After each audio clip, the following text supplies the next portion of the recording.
ভারতের পশ্চিমবঙ্গ রাজ্যের মালদহ ও মুর্শিদাবাদ জেলায় অবস্থিত ফারাক্কা বাঁধের 109 গেট খুলে দেওয়া হয়েছে।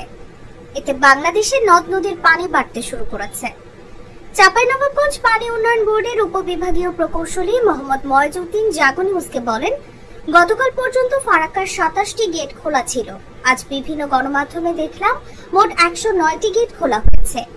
এভাবে হঠাৎ এতগুলো গেট খুলে দিলে এই অঞ্চলে বন্যার আশঙ্কা রয়েছে। এদিন এই বাঁধ থেকে ছাড়া হয়েছে 11 লাখ কিউসেক পানি। কর্তৃপক্ষের দাবি, পানি না ছাড়লে বাঁধের মারাত্মক ক্ষতি হতো। এই কারণে বাধ্য হয়ে বাঁধের মুখ খুলে দিতে হয়েছে।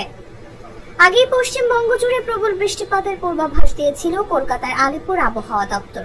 সেই পূর্বাভাসকে সত্যি করে দুদিন ধরে একনাগাড়ে ভারী বৃষ্টি হয়েছে। তাতে বেড়ে গেছে গঙ্গা নদীর পানির স্তর এবং চাপ বেড়েছে ফারাক্কা ব্যারেজে।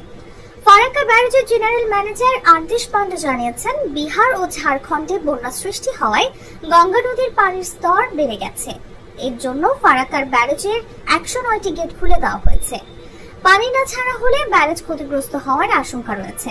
তিনি আরো বলেন, এই পানি ছাড়ার ফলে ফারাক্কার ব্যারেজের আশপাশের গ্রামে পানি ঢুকছে, ফলে সেখানে বন্যা পরিস্থিতির সৃষ্টি হয়েছে। আমরা গোটা পরিস্থিতির উপর নজর রাখছি।